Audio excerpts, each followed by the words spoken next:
Radhe Krishna Weaver, हम उम्मीद करते हैं आप जहाँ होंगे स्वस्थ होंगे।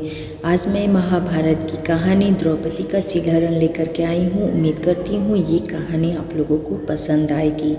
एक बार की बात है जब पांचों पांडवों में सबसे बड़े युधिष्ठिर इंद्रप्रस्थ नगर पर राज कर रहे थे।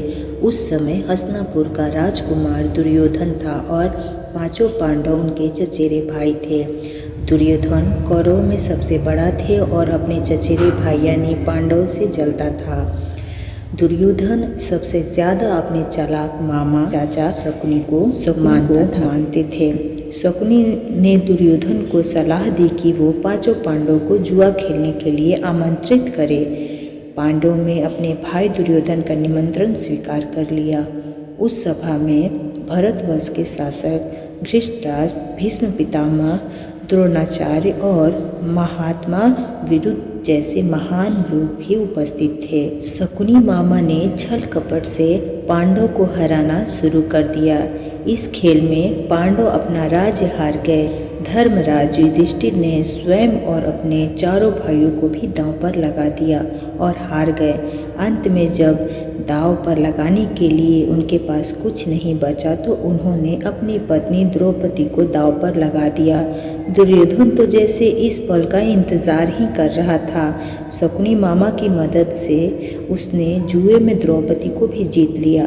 द्रौपदी को जीतने के बाद दुर्योधन ने अपने भाई दुशासन को आदेश दिया कि वो द्रौपदी को भरी सभा में बाल पकड़कर और घसीटते हुए लेकर आए।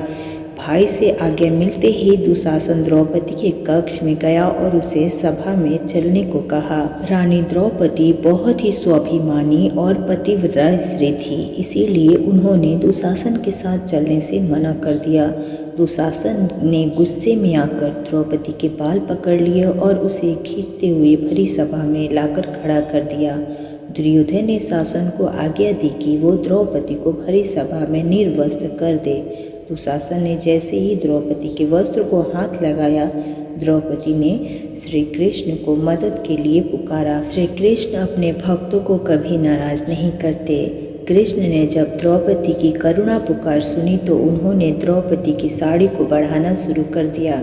दुशासन द्रौपदी का चीर खींचता रहा, लेकिन वे जितना खींचता वस्त्र उतना बढ़ता जाता। अंत में दुशासन थक कर हार गया, किंतु द्रौपदी का वस्त्र हरण नहीं कर सका।